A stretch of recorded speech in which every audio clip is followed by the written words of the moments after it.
The critics reviewed A Quiet Place. Now, it's time for us to roast the critics. Just when we thought funny actors were done trying to scare us, Jim Halpert gives us one more nod to the camera and pranks us all like we're a bunch of shroots. John Krasinski steps in front of and behind the camera to bring us the biggest, scariest, quietest movie of 2018, wowing both critics and audiences overall. But wait, why is this masterpiece not a perfect score? Let's look at the 4% of critics who gave A Quiet Place a rotten score. Joanne Laurier from World Socialist website says, A Quiet Place is a sleep-inducing movie that strains credulity. Now, those of us who are familiar with the film know pretty well that the movie is anything but quiet, thanks to its many jump scares.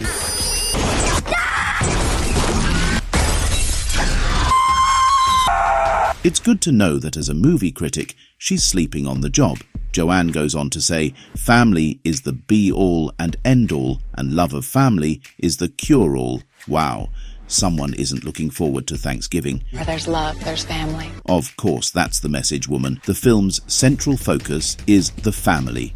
Family was always an F word. Would you rather see every man for himself?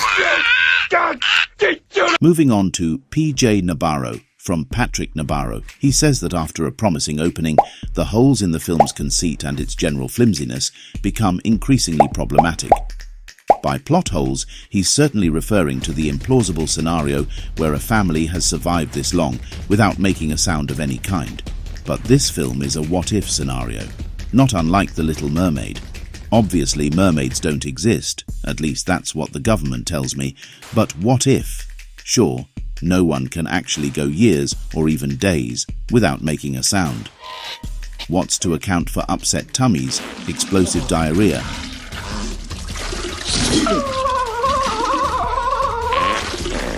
and God forbid you should catch a cold? I'm fine. A.S. Hamra from N+1 says, A Quiet Place only wants to be entertainment, the same way Affleck and Gibson movies do. What in Lucky's magical butthole is this person talking about? Ben Affleck's Argo revealed science fiction's power to save lives, and without Mel Gibson, we wouldn't know what the fictional term prima nocta means. Come to claim the right of prima nocta. I will bless this marriage by taking the bride into my bed on the first night of her union. These men may be entertainers first, but they're also great educators. I slept through Central American history in primary school, but Mr. Gibson made sure I didn't skate through life without knowing about warring Indian tribes. Jay Olson from Cinemixtape says, The inanities it requires of its characters are pushing it, even for a monster movie. This is one of the few movies where the characters aren't pursuing the monster. They're actually trying to avoid them. And if you ask me, that's the sensible thing to do in a given monster outbreak. $10,000 for me by myself. For that you get the head, the whole damn thing. Down here, you big horse's ass! Come and get me before I call the police! Oh, good. My box came in just in time for the holidays. CAMDUCK? What's that? Did you order another toy for your Jeep? No, it's not that. So you know my nephew who just got released from prison? Roger? Yep. Well, he's coming to spend the holidays with us. He's a convicted felon. Well, times are tough.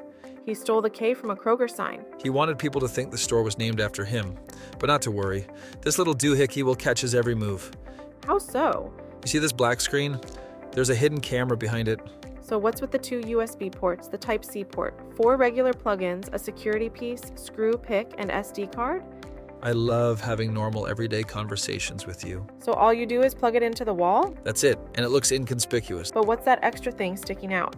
That's a security piece that plugs into the lower outlet. So what's with the guitar pick? Was that just a freebie you got because of your band, Avocado Squash Nuts? Actually, it's used to pop this cover off so you can slide the memory card into the back of the reader. Then you can plug this USB port into your computer so you can watch what's going on. Does it have an HD camera and motion detection? Yes, and yes. It only films when there's motion in front of the camera. Oh, look. The manual says CAMDUCK works off Wi-Fi. Yes, but put that away so I can keep verbally explaining this to you. But it says here... It has a large angle lens which goes 120 degrees. But won't he get suspicious when he sees a red light blinking at him in the middle of the night? No, because there's no indicator light, even while it's recording. What if we're out getting groceries from Kroger? Will we be able to see the camera remotely in real time? As long as we keep it connected to the internet, it can remotely record videos, pictures, playback, and other functions. You know, in case you don't want to use the USB port. Well, now that it's set up, let's download the app. Should we get one for his girlfriend so she can watch his every move?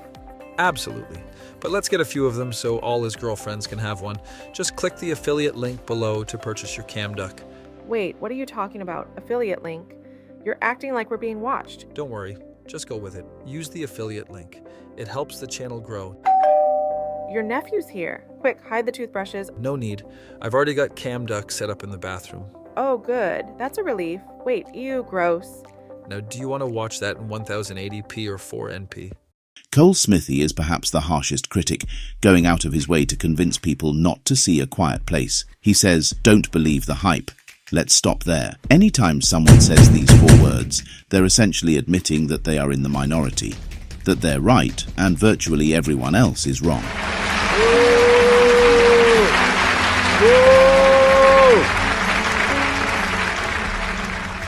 Cole goes on to say, A Quiet Place is a plot hole-filled waste of time.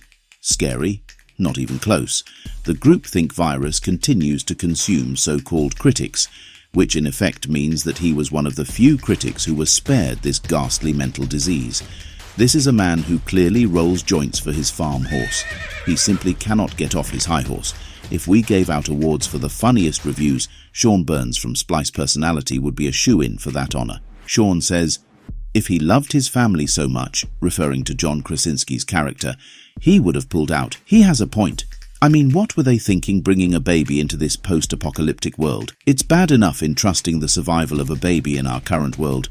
If we dig any deeper, we might find a pro-life message. But also, how is it possible to even conceive in a world where you can't make a sound? James Verniera from Boston Herald says that A Quiet Place is with serious credibility issues and too many jump-in-your-face moments. So what he's essentially saying is that he doesn't want any actual scary moments in this horror film. Got it. Charles Kaplinski from Illinois Times says Quiet Place's faulty logic is undoing. A Jedi craves not these things. John DeFore from Hollywood Reporter gives A Quiet Place a fresh score, but he says even moviegoers who don't accept the metaphor are going to have the pants scared off them. I'm not quite sure what the metaphor is, but if your pants do happen to scare off you, Sean Burns would sure appreciate it if you pulled out right away. And now it's time for our most honest review. This week's honest review appreciation goes to Brian Tallarico from RogerAbert.com. He says, a tight thrill ride. The kind of movie that quickens the heart rate and plays with the expectations of the audience, while never treating them like idiots. In other words, it's a really good horror movie. Have a movie request for us? Consider becoming a patron, and we'll accept your suggestion as a thank you. The link is in the description.